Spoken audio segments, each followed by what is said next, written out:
Okay, everyone, I think we're going to kick off, and it's so nice to see so many of you here this morning. Welcome to our session on demonstrating ROI and successful strategies that you can replicate in your library.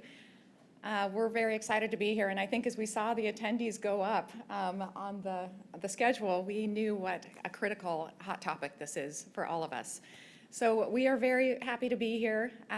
We know that demonstrating and communicating ROI to stakeholders and administrators in the university is a challenging job. It's multifaceted, it's tricky, and a lot of the measures that universities use don't always translate to the library. So today we are here to really share strategies, best practices, how to overcome challenges, and we'd also like to hear from you on practices that have worked well in your library. So let's get right into it because it's a short session of 40 minutes, and I can start with introductions. I'll kick off myself. I'm the editorial director at Sage Publishing. I oversee business and management largely, but have worked a great deal with our team at Sage to develop data evidence metrics that we use to really help libraries tell their story. And in fact, we have two members of the team here who oversee that program globally. And over 3 years, we've helped hundreds of libraries tell their story to university administrators. So happy to be here, and I will start with introducing our panelists. Okay, hi. I'm Carol Tanaper. I'm a professor at the School of Information Sciences at the University of Tennessee. So I'm not here representing any one library. I am representing the Library Value Project. Some of you may have heard it, Live Value or Live Value. We still argue about what to call it. This was funded a few years ago by the Institute of Museum and Library Services and was done in partnership with ARL and a number of university libraries, including University of Tennessee, Syracuse University, and University of Illinois, Urbana-Champaign, as well as others. And so I'm going to be talking kind of the experiences through that project through multiple libraries. I should mention, even though the project is over, we are updating the website, and I happen to see our webmaster right over here, Brianne, and Brianne Dodge is updating the website, and next to her is Rachel Fleming May, who's also at University of Tennessee, and she was involved in that project, and they together are getting the bibliography up to date so that when you go to the Live Value website, you'll be able to see a complete bibliography of library value projects. Good afternoon. My name is Melvin Davis. I'm actually here from Coastal Carolina University, where I'm currently the university librarian, and I've struggled to figure out exactly what that means some days. Prior to that, I spent 7 years at a small university in Alabama, University of North Alabama, as a dean of library and basically information resources. Before that, I was a long-time electronic resources librarian and negotiator, both at an individual institution and at a statewide consortia shared system. And I guess I'm here today to speak just to my experiences, and especially I would say most of what I will talk about is my current past, say, 8-year experiences as an administrator and trying to talk to other administrators and donors and people of that nature on what they can expect for return on investment. Hello, I'm Rebecca Fernandez. I'm the head of electronic resource and collections at the University of Texas at Tyler. And actually I'm the head of technical services because I also have the cataloging, acquisitions, interlibrary loan, and due to a restructuring of the library last month, right after I agreed to be here and right before I came here, I now have all the liaison librarians. So it's a very interesting process we've been going through. I will also be speaking to some of the challenges and things that we have to provide or to prove our value in terms of our resources. Thank you. Hi everyone, my name is Nick Woolley. I'm the Director of Student and Library Services at Northumbria University in the UK. Northumbria is quite a big university by UK standards. It's in the northeast of England, in a city called Newcastle upon Tyne. Great place to go if you're ever in the UK. And my job is university librarian, but I also have responsibility for the student-facing services.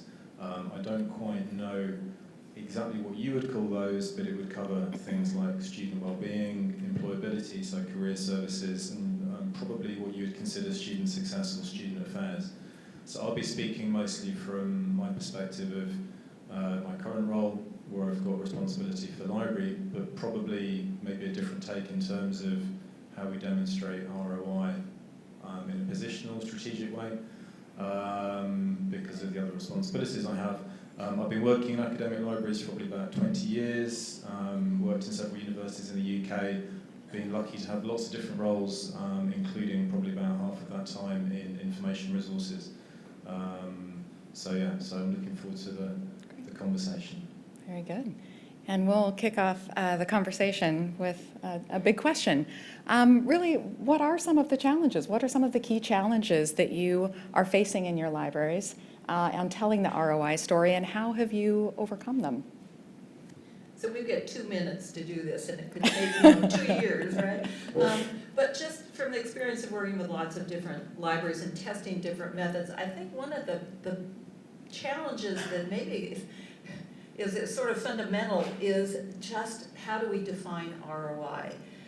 If we look at the strict definition of return on investment, that is money that is spent on the library and then money the library generates, we really do ourselves a disservice.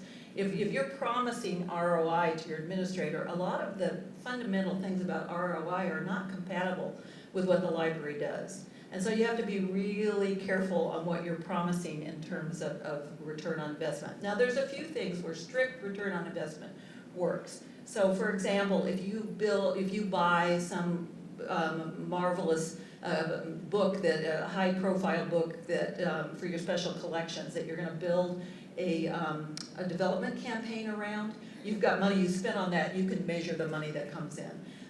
If you are we looked at embedding a librarian in a grant proposal team, and if the success of grants goes up, you can look at least a part of that money coming to there. So there's a few very narrow kinds of things that strict return on investment means, but what we really are talking about, I think, is value.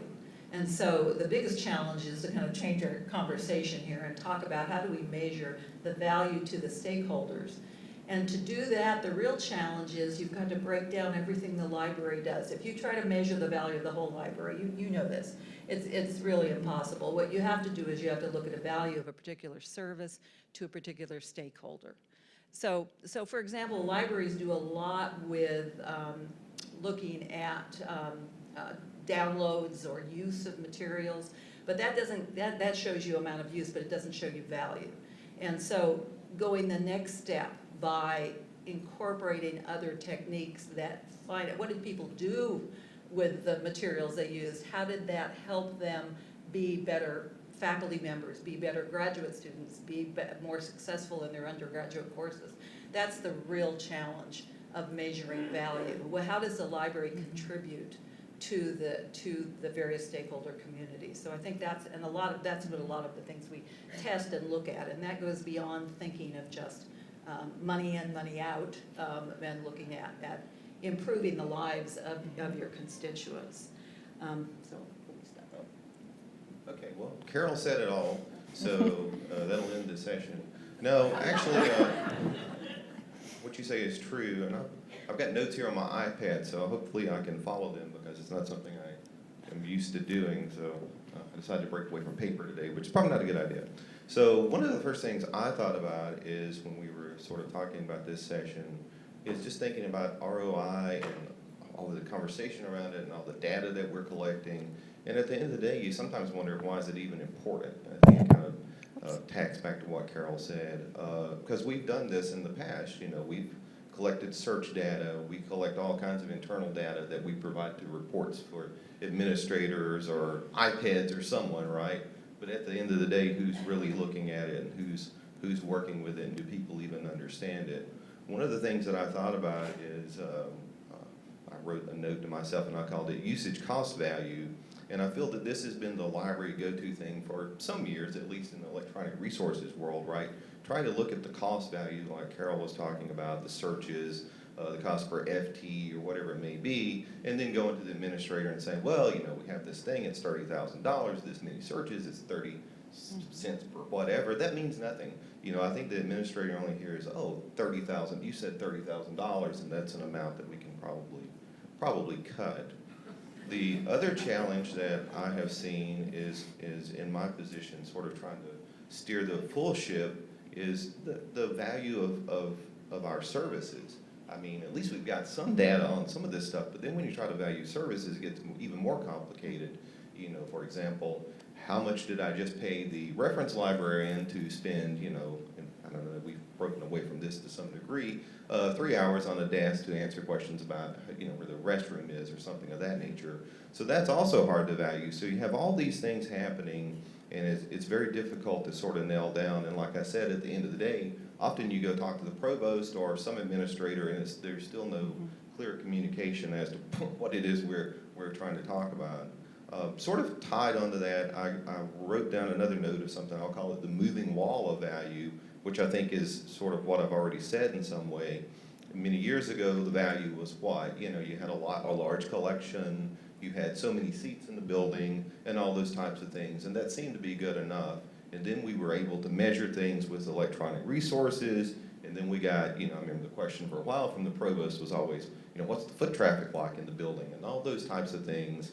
And, you know, we built a lot of programs to draw people in, and we had all these initiatives and all these wonderful things. Now, I currently work at a very high-use facility, and I got to say, even that argument no longer holds water. You know, because I can go to the provost and say, hey, you know, babe, look at the peers, we're smaller, here's our usage versus theirs, we're open 24/7.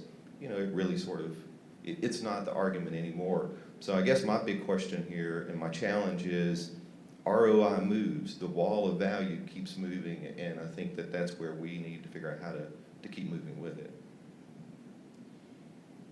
Adding on to what he said, we also have, of course, the challenges with the usage stats and the return on investment, cost per use. But at my university, just recently, we've had a complete change of administration. So of course, then that means a complete change of strategic plans, because every time you get a new president, suddenly he has a new vision. So the library vision then has to change. And with all of those changes, there's also the internal and the external stakeholders. Sometimes I have a little difficulty bringing all the librarians up to my way of thinking and having them understand the challenges that we have in maintaining some of the resources that we have, why it is difficult, why it is costly. They do understand, but when it just affects just their subject, they don't want to hear about things being cut because of money. So there's all of those changes, and of course all the changes in expectations as administration changes. Our director is retiring in December. That's part of this restructure that I talked about with the library. Everything right now in my library is a moving wall, everything. So when we look at the overall, you know, a big part of my job is pulling all the stats, doing all of that analysis, putting it into visualizations, trying to talk to people. I've got a provost who is an engineer, and I have a vice provost who is an educator. Then how do you speak to this one and speak to that one so that they both understand that what you're trying to say and what you're trying to achieve? So those are the challenges that I'm seeing. This is my first time at this conference, and what I enjoyed the most is that with the posters and with a lot of the sessions, I'm seeing that we all are facing the same things, and that's always validating, and it's always terrifying, you know, because we need to come up with some answers, and I think some of us do, and we kind of follow and find our way here and there, but when we have all of these different changes in our just in our administration, in our library itself, just pulling and trying to show the cost value of things becomes even murkier. you know, so that, and then, of course, the matching, trying to match the curriculum with the changes in the faculty as it goes every year. So those are the challenges, the bigger challenges, along with the other challenges of the numbers and the money and the budget and everything else that we have. So everything my colleagues have said sounds very familiar for my side of the Atlantic, which I guess is quite validating. I will try not to repeat everything they've said though. I think in terms of the challenge for me and my institution in the UK is that absolutely ROI isn't just about the financial calculation, it's about value and impact. And it's impact on outcomes, and I think really critically in terms of definition, that isn't just the value and impact of a library, that's how the library supports the institution to make the value and impact it needs to make. So there's a piece there around strategic alignment, and that's absolutely critical. You can't stop doing all the stuff we're already doing at every scale. You know, the cost usage stuff still has to be there, but you have to step back and look wider when you look at library value and impact. And to sustain investment in a library in a rapidly changing higher education landscape, and I suspect in the States it's similar but different to the pressures I experience in the UK, you do have to be prepared to communicate value and impact to multiple stakeholders. So the challenge is understanding what works for them. And that could be senior academics who come from different subject backgrounds, so have got very different views of the world. It could be external stakeholders who use different language. So you can't just go with library terminology. You've really got to understand the perspective of those different audiences. And I'd say really one observation I have is you can't assume that anyone understands what a library is for. In fact, you could be confident that they've got it wrong, even though they're confident that they know what it is. And I would actually say that if we held a mirror up to our profession, we need to do better to understand what a library is for ourselves. Because I'm not convinced we always do, not in the 21st century. We have to do the things we do very well professionally. We have to be evidence-based and tell people we're evidence-based and demonstrate that. We've heard some examples. And I think facts are still our friends, but you can't look at ROI in isolation. So you have to exercise your soft power, you have to cultivate the social and academic capital to go alongside it, because there's contingent factors, there's anecdotes that senior stakeholders might have, which might trump your 100-page report where you've looked at triangulating every kind of data that's available to you. So that's just the pragmatic reality. I need to understand the relationship between input and output, this transactional stuff. That's absolutely really important. But I really have to understand how the library contributes to student success, to teaching quality, to research excellence, and that's what my institution is looking at me to do. And Melvin's point about this moving window of how you measure ROI and what people are looking for is very resonant, because for me, what worked yesterday might not work tomorrow. So it's got to be an area of constant focus and attention and renewal. You can't just say, okay, I've come up with a new method and sit back. You've got to keep innovating all the time in how you measure this stuff and how you tell the story.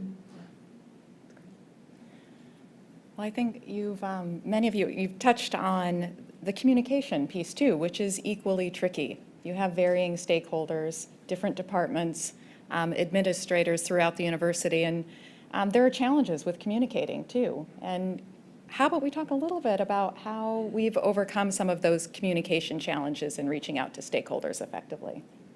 Okay, I thought I'd give a couple examples from the work we've done, and I suspect that there's some people in the audience that may be ones who actually tested these and did some of this communication.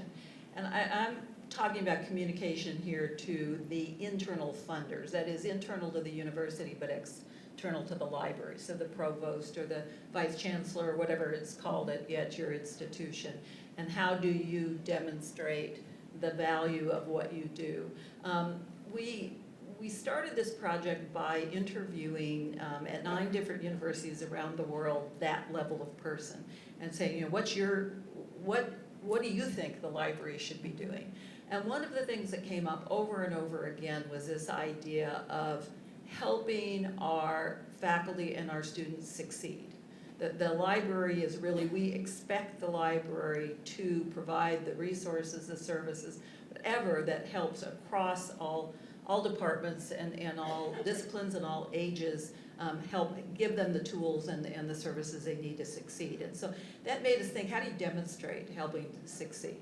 So a couple examples, one of faculty, which was almost easier than students, but for faculty, we tested lots of different ways to do both interviews and surveys of faculty, and I won't get into the problems of response rate and all of those kinds of things, but I'd be glad to answer that. But with surveys, we've found that focusing on critical incident or last instance of, it can be abuse of a particular service, or it could be last thing you read, last thing you got from the library, and then focusing on what they did with it afterwards.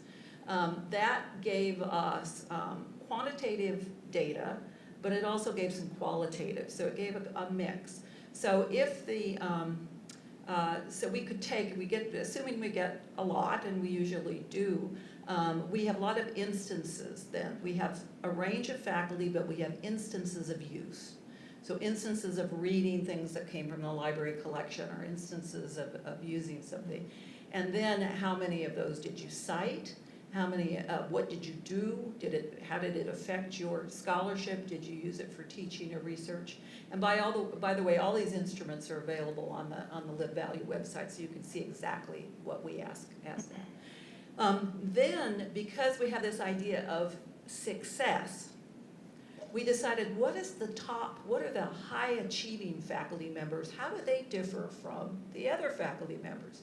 So we took the top tier, the ones who published the most, self-reported in these surveys, and the ones who had won awards, again, self-reported. And we looked at that. That's about, that comes out to about 10% or so of the faculty. How does their use of the library differ from the others? And it could have been nothing, and in some cases it isn't, but we did find out they read more, they use the library collections more, they're more actively engaged with information. It's not cause and effect. What we label it is supporting success. And we found out that communicated to the administrators, the library is supporting the success, helping retain high-profile faculty by providing good services. And so that kind of supporting success is how we have framed it. Now, for a provost who was an engineer at the time, we provided all the numbers. You have several different places, and you've got quantitative. We had another provost who was a classicist, and she said, "I don't care about the numbers." She wanted, portrait of success. She wanted testimonials, and so we also collected testimonials in a sense. You can do that in a survey with open-ended questions, or you can do it in focus groups. So communicating depends on who you're communicating to, and as your provosts change, we now have a provost at Tennessee who's a mathematician, so we're going to have to think about how do we present that. But that message, but it's still the basic idea is how do we support the successful ones. And then the other group, which is tougher, and I think others can talk more about that, is the success of students. For example, undergraduate students. And working with the Student Success Center is what worked there in terms of tying the student retention or student success, looking at students' use of library resources and whether they stay or not. And for student retention, there is a relationship at many universities between the library, feeling the library as a safe space, or the library as a comforting or nurturing or intellectual space, and retention. And so those kinds of things are, again, the library is definitely tied into what the mission of the university, supporting the success. And again, whether it's quantitative or qualitative stories or numbers, you need to collect both so that you have this story told in different ways. Yeah, the different provosts, what's the one thing all provosts have in common? They can't read a 2-line email. This has been my experience anyway. You write 2 lines, they read the first one, and they move on. So you do have to be careful about that. But anyway, so one of the things I sort of, again, trying to blend in here, I'll talk not so much about the student success part, which is obviously a very important part of it, but again, more about the communication piece. And it is about knowing your audience. audience. And I think that one of the things is that librarians in any profession, right, you get into the weeds and you talk to your colleagues a lot. And and that can be difficult sometimes, right, getting them on the same page. But you have a common language and a common understanding that is not shared by the rest of the university administration or outside stakeholders like donors, for example. They really don't know. I mean, you're often maybe talking about the same thing, but you can't tell because the words they use and everything could be quite a bit different. So I would encourage people to know your audience and treat all of this like you're fundraising. I mean, because that's what you're really doing. I mean, I guess I'm not so much talking about I'm talking more about the investor right now than the return, because you have to start somewhere. So treat them like, you would a donor. Get to know their interests, get to know their passions, and all those things, and that will certainly help you hopefully accumulate more money. That doesn't also always work.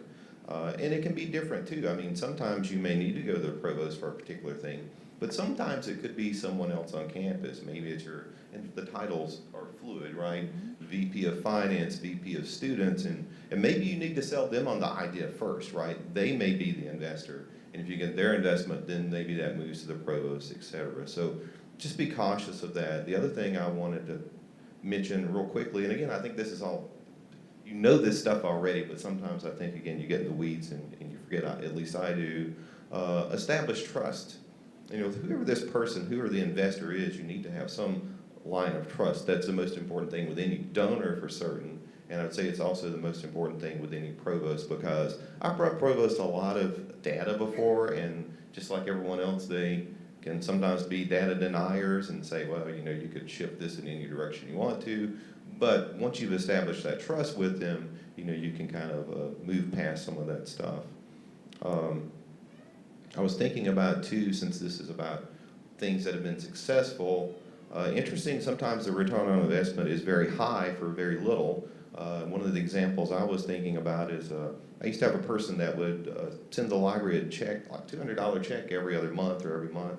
And that was a very interesting thing. And eventually my donor officer, I can't think of her exact title, went to visit this person, and she's like, well, why do you keep giving money to the library? What is your connection? And she's like, well, some guy writes me a note every time I give $200. So that was her investment to me was $200, and my investment or return to her was a note, and that's all it took for her to keep giving. So sometimes the things are fairly simple.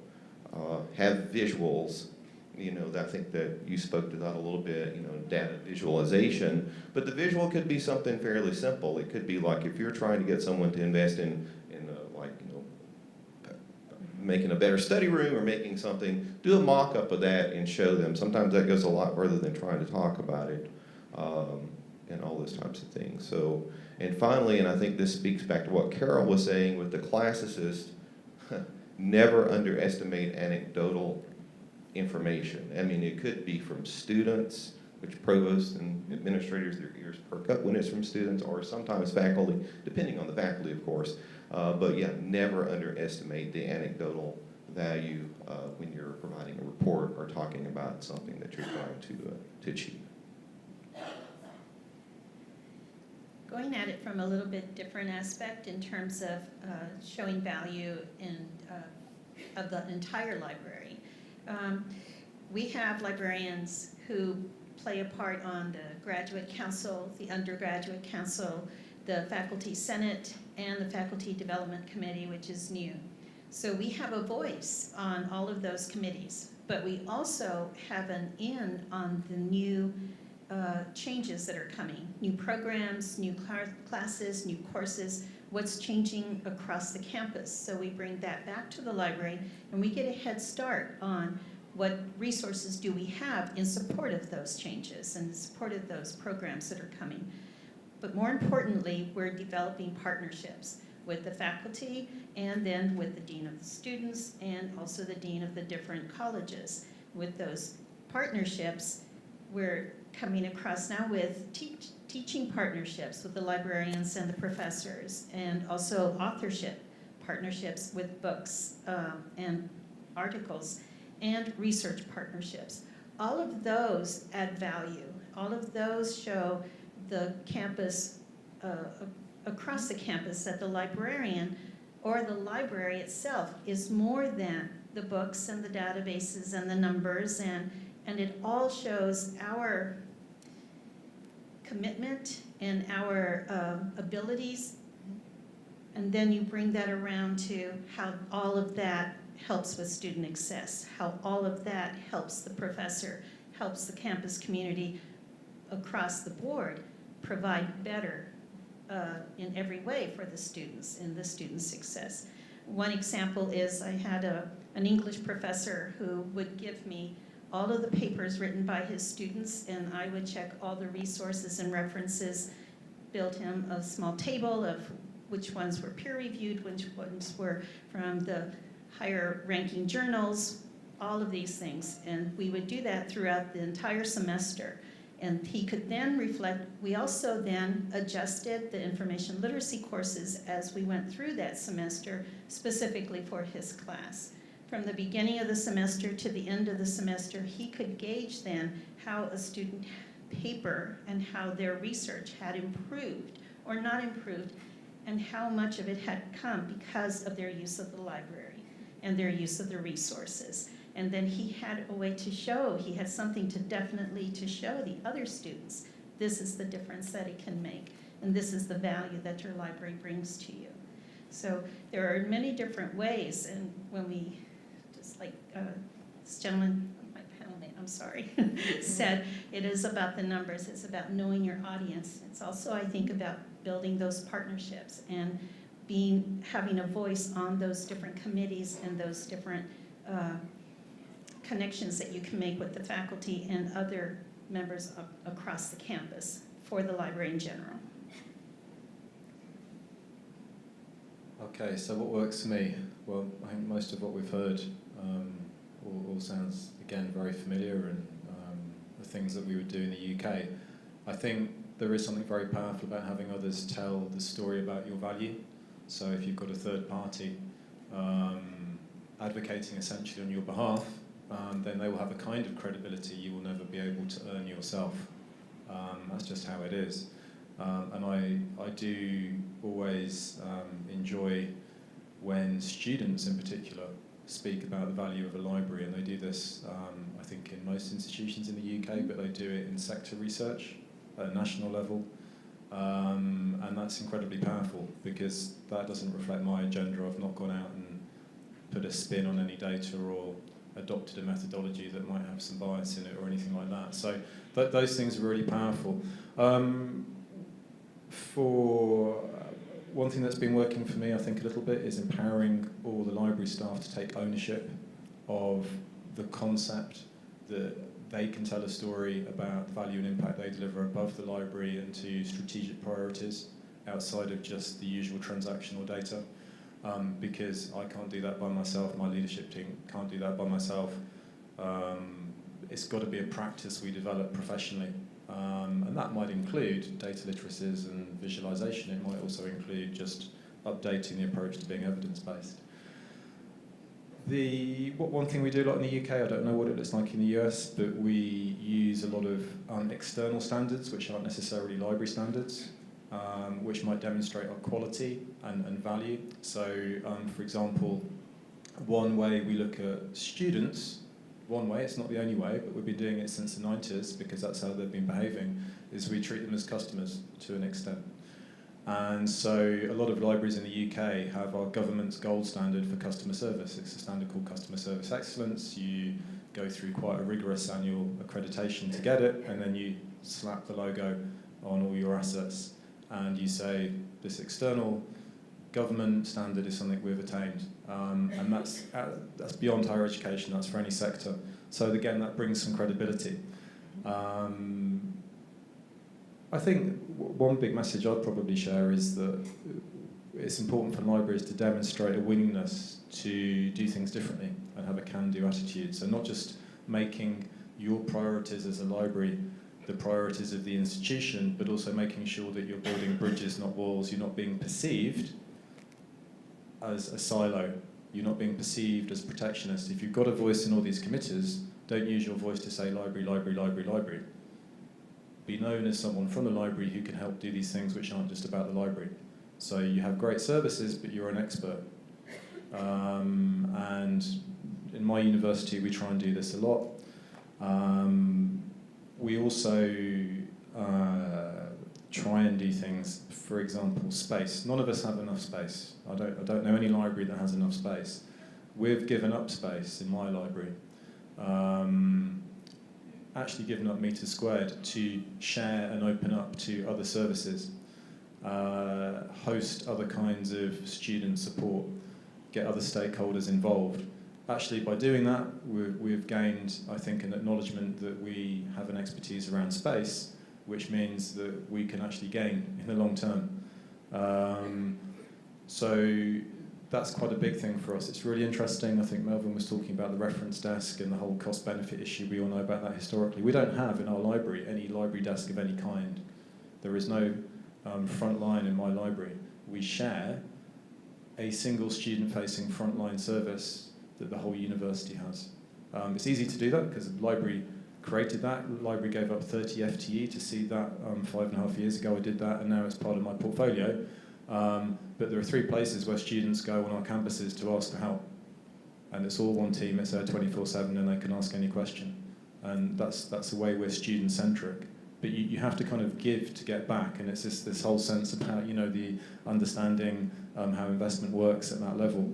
One thing I'll probably finish with, because I could talk for a long time here, but this is something which I know might be a little bit different, and it comes back to analytics and data, is being part of the institutional story and journey around analytics is really important.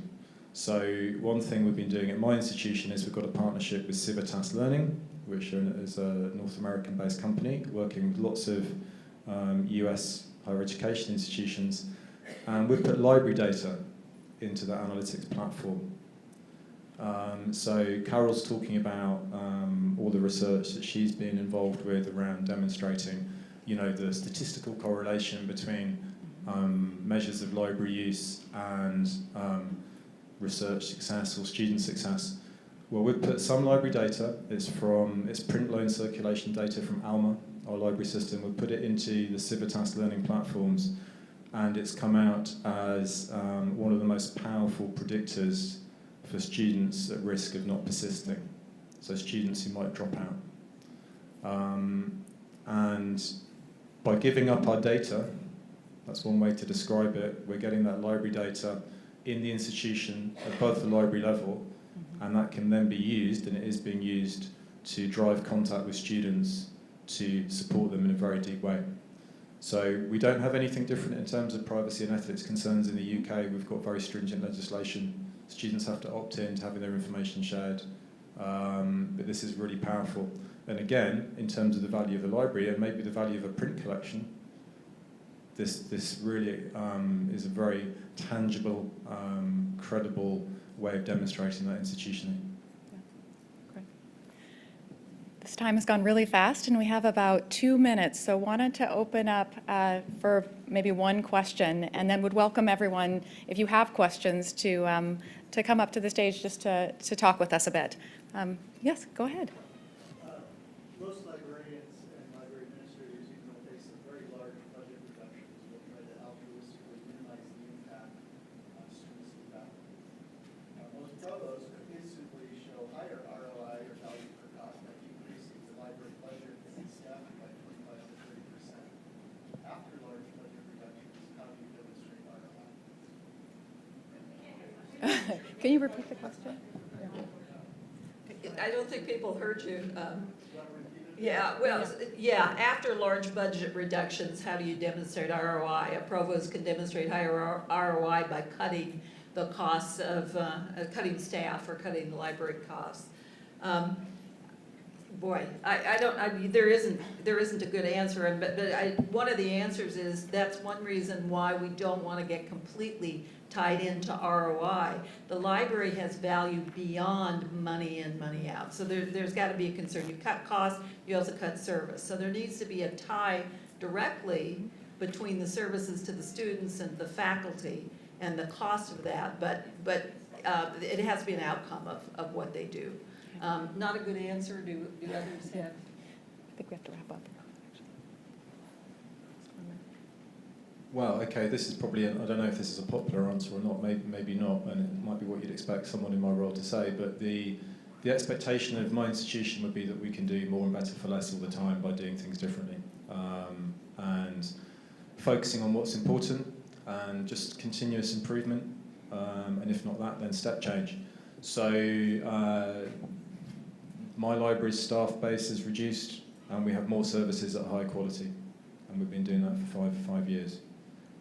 So it is possible up to a point, and maybe it depends on your baseline and how you organise yourselves and all sorts of factors.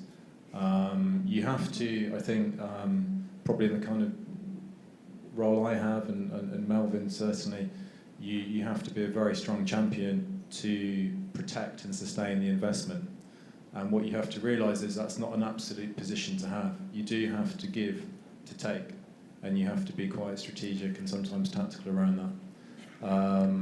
So I think it's possible to take cuts and still improve services, but that's something you'd have to qualify and be very careful about, but it is possible. And I think that wraps up our time today. I want to be conscious of everyone's schedule. It's a busy day.